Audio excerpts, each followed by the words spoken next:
So മാൻസിറ്റിൻ്റെ official confirmation വന്നിരിക്കുകയാണ്. Pep Guardiola is finally leaving Manchester city. Fabricio അടക്കമുള്ള പല ജേർണലിസ്റ്റും ഇത് ആദ്യം റിപ്പോർട്ട് ചെയ്ത കാര്യമാണ്. അപ്പോൾ നമുക്ക് തന്നെ ഏകദേശം അറിയാം, ഓക്കെ പെപ്പിൻ്റെ ലാസ്റ്റ് സീസണാണ് വരാൻ പോകുന്നത് എന്നുള്ളത് നമുക്കറിയാവുന്ന കാര്യം തന്നെയാണ്. അപ്പോൾ നിങ്ങൾ എന്നോട് ചോദിക്കുകയാണ് എനിക്ക് ഇഷ്ടപ്പെട്ട ഏറ്റവും ബെസ്റ്റ് മാനേജർ ആരെന്ന് വെച്ചാൽ ഞാൻ പറയാൻ പോകുന്ന ഉത്തരം തന്നെ പെപ് ഗാർഡിയോളാണ്. ഓഫ്കോഴ്സ് ഞാൻ സാർ അലക്സിൻ്റെ പ്രൈം കണ്ടിട്ടില്ല, ആർസൻ വെങ്ങറിൻ്റെ പ്രൈം കണ്ടിട്ടില്ല, റാഫ ബെൻറ്റസ് കളിപ്പിക്കുന്ന കണ്ടിട്ടില്ല, ക്ലോപ്പും മൗറിനോ അടക്കമുള്ള പല മാനേജേഴ്സും കളിപ്പിക്കുന്നത് കണ്ടിട്ടുണ്ട്. പക്ഷേ എനിക്കിഷ്ടപ്പെട്ട സ്റ്റൈൽ ഓഫ് ഫുട്ബോൾ എന്നാണ് എപ്പോഴും പെപ് ഗാർഡിയോളാണ്. ഇപ്പോൾ 2016 പെപ്പ് സിറ്റീൻ്റെ മാനേജർ ജോബ് ഏറ്റെടുക്കുന്നത്. അതിൻ്റെ മുമ്പുള്ള 3 വർഷം പുള്ളിക്കാരൻ ബയേണിലാണ് ഉണ്ടായിരുന്നത്. ബയേണിലെ പുള്ളിക്കാരൻ്റെ കരിയർ അല്ലെങ്കിൽ മാനേജർ ടെന്യൂർ സക്സസ് ആണോ ഫെയിലർ ആണോ എന്നുള്ളത് ആൾക്കാരുടെ പെർസ്പെക്റ്റീവ് അനുസരിച്ച് മാറും. ഇപ്പോൾ 3 വർഷം ബയേൺ ഉണ്ടായില്ല, 3 വട്ടവും പുള്ളിക്കാരൻ ബുണ്ടസ്ലീഗ അടിക്കുന്നുണ്ട്, 2 വട്ടം ജർമ്മൻ കപ്പ് അടിക്കുന്നുണ്ട്, 1 വട്ടം ക്ലബ് വേൾഡ് കപ്പും 1 വട്ടം സൂപ്പർ കപ്പ് അടിക്കുന്നുണ്ട്. പക്ഷേ അപ്പോഴും പുള്ളിക്കാരന് കിട്ടിക്കൊണ്ടുവന്ന ക്രിറ്റിസിസം, പെപ്പിന് കിട്ടിക്കൊണ്ട ക്രിറ്റിസിസം എന്ന് പറയുന്നത് ചാമ്പ്യൻസ് ലീഗിലുള്ള ഫെയിലർ ആയിരുന്നു. അപ്പോൾ അത്രയും നല്ലൊരു ടീം വെച്ചിട്ട് ചാമ്പ്യൻസ് ലീഗ് അടിക്കാൻ പറ്റിയില്ല എന്നുള്ളതാണ് ആൾക്കാർ പെപ്പിനെ പറ്റി പറഞ്ഞുകൊണ്ടുവന്ന ക്രിറ്റിസിസം. 3 വർഷം ബയേൺ സെമിയിലാണ് പുറത്താകുന്നത്, 3 സ്പാനിഷ് ക്ലബ്ബുകളാണ് പുറത്താകുന്നത്. 1 വട്ടം റയൽ മാഡ്രിഡാണ്, തൊട്ടടുത്ത വർഷം ബാർസലോണയും, തൊട്ടടുത്ത വർഷം അത്ലറ്റിക്കോണും തൊട്ടിനാണ് പുറത്തു പോകുന്നത്. ഈ ബയേൺ ടെന്യൂർ ഉണ്ടായ സമയത്ത് പെപ്പ് അവിടെ ബയേണിൽ ചെയ്യുന്ന പല കാര്യങ്ങളാണ് പിന്നീട് മാൻസിറ്റിയിലേക്ക് ഇംപ്ലിമെൻറ്റ് ചെയ്യുന്നത്. ഫാൾസ് നയൻ വെച്ച് കളിപ്പിക്കുന്നതും അതേപോലെ തന്നെ ഇൻവേർട്ടഡ് ഫുൾ ബാക്കും മിഡ്ഫീൽഡ് ഓവർലോഡ് ചെയ്യുന്നതും അങ്ങനെ പല കാര്യങ്ങളും ബയേണിൽ പരിശീലിച്ചതിന് ശേഷമാണ് അത് മാൻസിറ്റിയിലേക്ക് ഇംപ്ലിമെൻറ്റ് ചെയ്യുന്നത്. 2016 പെപ് ഗാർഡിയോള മാൻസിറ്റിൻ്റെ ജോബ് എടുക്കുന്ന സമയത്തുള്ള പ്രീമിയർ ലീഗിൻ്റെ ഔട്ട്ലുക്ക് ആണ്. അതായത് ഭയങ്കര ട്രാൻസാക്ഷൻ ഹെവി ആയിട്ടുള്ള direct end to end football കളിക്കുന്നത്, ഫിസിക്കാലിറ്റി ഭയങ്കര അധികം ഉണ്ടായിരുന്നത്, പൊസിഷൻ ബേസ്ഡ് ഫുട്ബോളിനോട് വലിയ താല്പര്യമില്ലാത്ത ഒരു പ്രീമിയർ ലീഗ് ആയിട്ടുണ്ടായിരുന്നു. അതേപോലെ തന്നെ ഫുൾ ബാക്സ് വൈഡായിട്ട് ഇറങ്ങി നിൽക്കുക, അതേപോലെ തന്നെ ഗോൾ കീപ്പർമാർ തീരെ ബിൽഡപ്പിൽ ഇൻവോൾവ് ചെയ്യാണ്ടിരിക്കുക, പൊസിഷണൽ പ്ലേയിനോട് തീരെ ഒരു താല്പര്യമില്ലാത്തൊരു ടൈപ്പ് ഓഫ് ലീഗായിരുന്നു പ്രീമിയർ ലീഗ്. ഈ ഒരു ലീഗിലേക്കാണ് പെപ് ഗാർഡിയോള കടന്നു വരുന്നത്. ഇത് മൊത്തം മാറ്റിയെടുക്കുന്നതും മാറ്റിമറിക്കുന്നതും പെപ് ഗാർഡിയോള ഒരാളാണ്. 2016 പെപ് ഗാർഡിയോള വന്ന സമയത്ത് ഭയങ്കര എക്സ്പെക്ടേഷനാണ് ഉണ്ടായിരുന്നത്. കാരണം ബാർസലോണയിൽ ഒരു സക്സസ്ഫുൾ കരിയർ, അത് കഴിഞ്ഞ് ബയേണിലും ഒരു നല്ല കരിയറിന് ശേഷമാണ് മാഞ്ചസ്റ്റർ വരുന്നത്. ഫസ്റ്റ് സീസണിൽ തന്നെ പക്ഷേങ്കിൽ പെപ് ഗാർഡിയോളയ്ക്ക് ഒന്നും നേടാൻ പറ്റുന്നില്ല, ലീഗ് കപ്പ് മേജർ കപ്പ് ഒന്നും കിട്ടുന്നില്ല. 3ാം സ്ഥാനത്താണ് പ്രീമിയർ ലീഗിൽ ഫിനിഷ് ചെയ്യുന്നത്. അതേപോലെ തന്നെ UCL റൗണ്ട് ഓഫ് 16 ഔട്ടാവുന്നു. ആ സമയത്ത് തന്നെ മെയിൻ പ്രശ്നം എന്ന് പറഞ്ഞാൽ ഏജിങ് ആയിട്ടുള്ള അതേപോലെ പേസ് കുറഞ്ഞു വരുന്ന പ്ലേയേഴ്സ് ആയിരുന്നു പെപ് ഗാർഡിയോളയുടെ മെയിൻ പ്രശ്നം. സബലെറ്റ, അതേപോലെ സാന്യെ, അതേപോലെ യായ ടൂറെ, അതേപോലെ വിൻസെന്റ് കമ്പനിക്ക് ആ ടൈമിലുണ്ടായ ഇഞ്ചറി ഇഷ്യൂസ് ഇതൊക്കെ ടീമിനെ ബാധിക്കുന്നുണ്ട്. ഇതിനൊക്കെ മാറ്റം കൊണ്ടുവരുന്നത് ഈ സീസണിൻ്റെ അവസാനം പറ്റുന്ന പുതിയ സൈനിങ്സ് കൊണ്ടാണ്. കൈൽ വാക്കറിനെ ടീമിലേക്ക് എത്തിക്കുകയാണ്. ഇപ്പോൾ കൈൽ വാക്കർ നമുക്ക് അറിയാം, പ്രൈം കൈൽ വാക്കർ എന്ന് പറഞ്ഞാൽ 1v1 കിട്ടുന്നതാണ്. അതേപോലെ തന്നെ റിക്കവറി പേസ് എന്ന് പറഞ്ഞാൽ അടിപൊളിയായിരുന്നു. ഇതുകൊണ്ട് തന്നെ ഹൈലൈൻ കളിക്കാൻ മാൻസിറ്റിക്ക് പറ്റുകയാണ്. അപ്പോൾ അടുത്ത സൈനിങ് എന്ന് പറയുന്നത് ബെഞ്ചമിൻ മെൻഡിയാണ്. ബെഞ്ചമിൻ മെൻഡി വരുന്നതോടുകൂടി ലെഫ്റ്റ് സൈഡിൽ വിഡ്ത്ത് പ്രൊവൈഡ് ചെയ്യാൻ ബെഞ്ചമിൻ മെൻഡിക്ക് പറ്റുകയാണ്.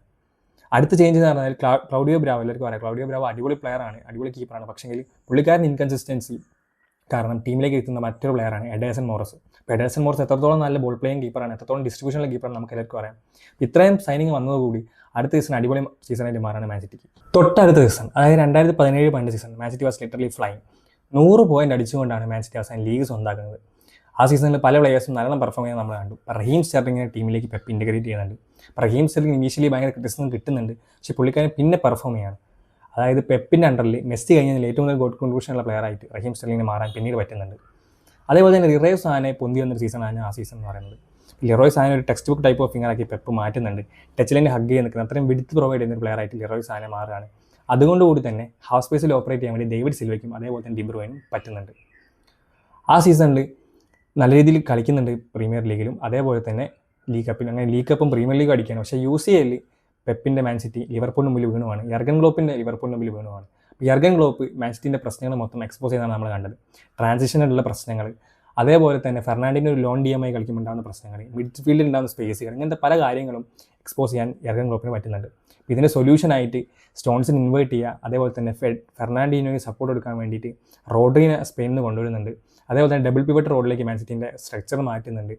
അതേപോലെ തന്നെ ഇൻവേർട്ടഡ് ഫുൾ ബാക്ക് സിസ്റ്റം കൊണ്ടുവരാനും പെപ്പിന് സാധിക്കുന്നുണ്ട്. ഇതിന് ശേഷം ഒരു 2-3-5 എന്ന സിസ്റ്റത്തേക്ക് പെപ് ഗാർഡിയോള മാൻസിറ്റിനെ മൊത്തത്തിൽ മാറ്റുകയാണ്. തൊട്ടടുത്ത സീസൺ, അതായത് 2018-19 സീസണാണ് ക്ലോപ്പും പെപ്പും തമ്മിൽ റൈവലറിൻ്റെ പീക്ക് നമ്മൾ കാണുന്നത്. രണ്ടുപേരും അങ്ങോട്ടും ഇങ്ങോട്ടും പുഷ് ചെയ്ത് രണ്ടുപേരും ബെറ്ററാണ് നമ്മൾ കാണുന്നതാണ്. ആ സീസണിൽ പല ഇഞ്ചറി പ്രശ്നങ്ങൾ ഉണ്ടാകുന്നുണ്ട്. KDBക്ക് ഇഞ്ചറി ആവാണ്. അപ്പോൾ ആ റോളിലേക്കാണ് ബെർണാഡോ സിൽവ സ്റ്റെപ്പ് അപ്പ് ചെയ്യുന്നത് നമ്മൾ കാണുന്നത്.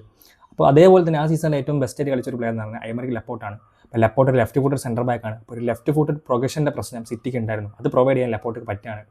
ആ സീസൺ നല്ല രീതിയിൽ പെർഫോം ചെയ്തിട്ട് സിറ്റി അങ്ങനെ ഡൊമസ്റ്റിക് ക്വാർട്ടർ അടിക്കുന്നുണ്ട്. അതേപോലെ തന്നെ ആ സീസണിലാണ് പെപ് ഗാർഡിയോള കൗണ്ടർ പ്രസ്സിംഗ് എന്നുള്ള സിസ്റ്റം മാൻസിറ്റിയിലേക്ക് ഇംപ്ലിമെൻറ്റ് ചെയ്യുന്നത്. അതായത് ബോൾ പോയി കഴിഞ്ഞാൽ 5 സെക്കൻഡിനുള്ളിൽ തന്നെ പ്രസ് ചെയ്ത് ബോൾ തിരിച്ച് വിൻബാക്ക് ചെയ്യാനുള്ള സിസ്റ്റം ആ കൊല്ലാണ് മാൻസിറ്റിയിൽ ഇംപ്ലിമെൻറ്റ് ചെയ്യാൻ പെപ്പിന് പറ്റുന്നത്. 2019-20 സീസൺ പെപ്പിൻ്റെ മാൻസിറ്റി കരിയറിലെ one of the worst season ആയിട്ടാണ് ആൾക്കാർ പറഞ്ഞത്. ആ സീസണിലാണ് വിൻസെന്റ് കമ്പനി ടീം വിടുന്നത്. ക്യാപ്റ്റൻ ആയിട്ടുള്ള വിൻസെന്റ് കമ്പനി ടീം വിട്ടത് വളരെ വലിയൊരു ഗ്യാപ്പാണ് മാൻ സിറ്റിയിൽ ഉണ്ടാക്കിയത്. ലീഡർഷിപ്പ് ക്വാളിറ്റി ഉള്ള ഒരു ഓർഗനൈസേഷൻ എബിലിറ്റി ഉള്ള ഏരിയ ഡൊമിനൻസ് ഉള്ള ഒരു പ്ലെയർ പോകുമ്പോൾ ആ ഗ്യാപ്പ് വളരെ വലുതായിരുന്നു.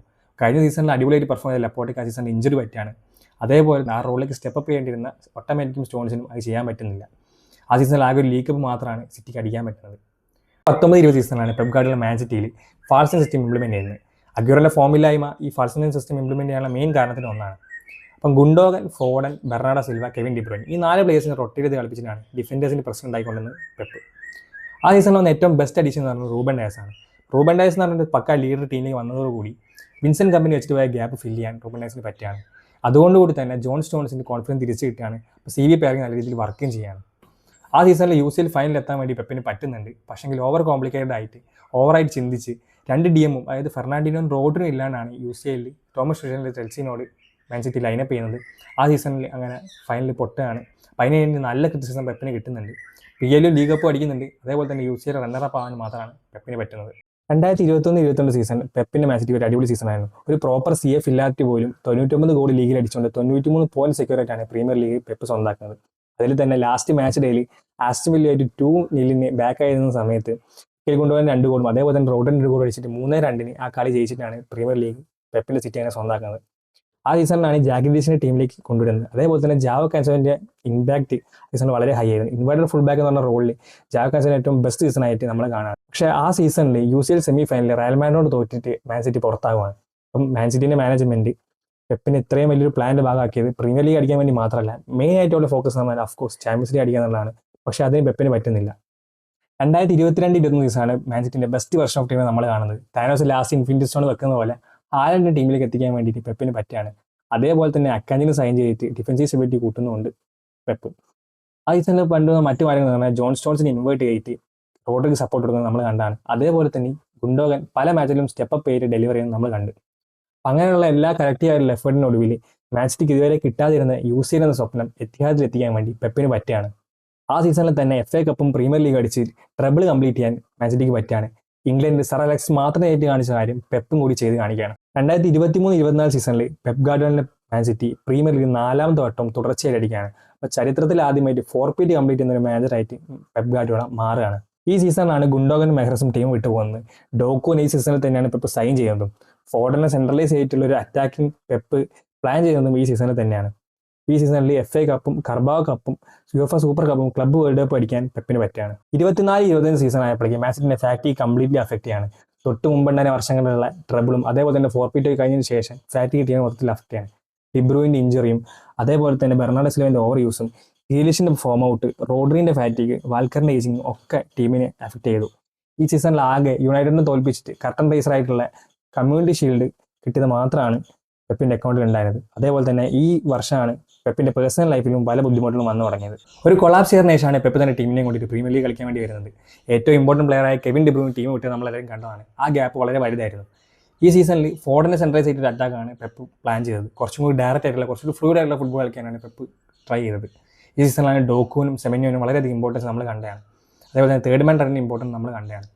സീസണിൽ ഒരു ടൈമിൽ സിറ്റി കംപ്ലീറ്റ്ലി തീർന്നു. അതായത് ഡൗൺഫാൾ ആയി എന്ന് ആൾക്കാർ വിചാരിച്ചെടുത്തുനിന്ന് ആർസനലിന് സ്ട്രോങ് ആയിട്ടുള്ള ടൈറ്റിൽ കോമ്പറ്റീഷൻ കൊടുത്തിട്ട് പെപ്പ് തിരിച്ചു വന്നത് നമ്മൾ കണ്ടാണ്. പക്ഷേ കഴിഞ്ഞ ഗെയിം വീക്കിൽ ബോൺമൗത്തിനോട് ഡ്രോ ആയിട്ട് ആ സീസൺ അങ്ങനെ കഴിയുന്നു പോവാണ്. ആർസനൽ കപ്പടിയാണ്.